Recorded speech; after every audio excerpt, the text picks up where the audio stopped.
Амансыздар ма қазақ елі?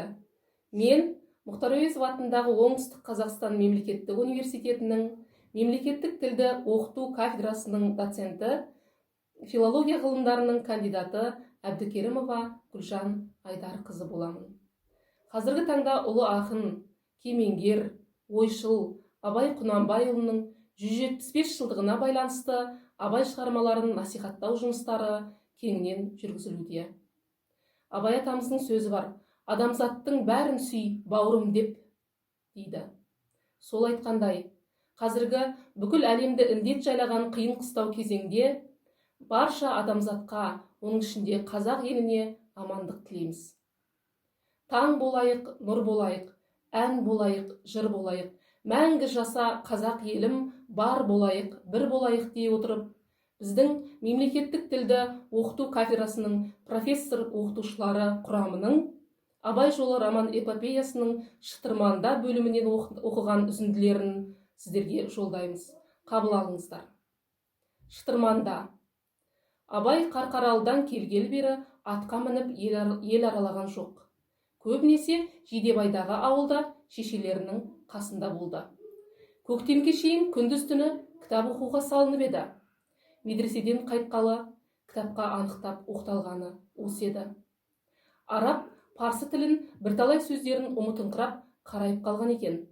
Алғашқы уақытта Ғабитханның тәпсіріне қарап бірталай ұмытқан сөздерін қайта құрастырып алды. Содан ары мұның қолына түскен әрбір кітап сағынысып жолыққан ыстық, қымбат дос секілді болды. Ғабитхан да кітап оқығыш болатын. Соның кітаптарының ішінен өзін қызықтырған көп асыл дүниелер тапты. Мұнда Фирдауси, Әлішер Науаи, Физули, Шәмси, Бабырлар бар. Жәмшид, Сейітбатталғазы, Мың бір кеш, Табары жазған тарих, Жүсіп Зілиха, Ләйлі Мәжнүн, Бабыр сияқты хикая дастандар да бар болатын. Абайдың бас алмай оқығандары осылар. Аздан соң кешкі астан шайға дейінгі мезгілде Абай кейбір оқып шыққан кітаптарын үй ішіне әдемі әңгіме қып айтып беріп отыратын әдет тапты. Бұған әжесі себеп болды. Қарағым, осының ақыл, ішкен мен жегеніне мәз болып, білімнен де, өнерден де кенде қалып, мойны басы былқылдап жүрген бай балалары аз ба? Осы ала қағазынан айырылма, ұқсама оларға деген болатын. Әжесі кітап қадірін жақсы айтқанға Абай ырза болып, жаңағы сөзден соң күн сайын бір тамаша әңгіме айтатын болды. Шешелер, малшылар, балалар болып, баршасы телміре тыңдайтын.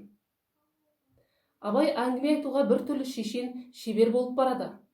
Ғабитхан тіпті өзі оқып шыққан кітаптарды Абай тамсана әңгіме қып айтқан кезде сүйсініп тыңдайтын болды. Бір жаманы жалғыз-ақ көктем болып, мал төлдей бастаған уақытта қызық кітаптың бәрі тегіс оқылып, бар әңгіме айтылып бітіп қалып еді.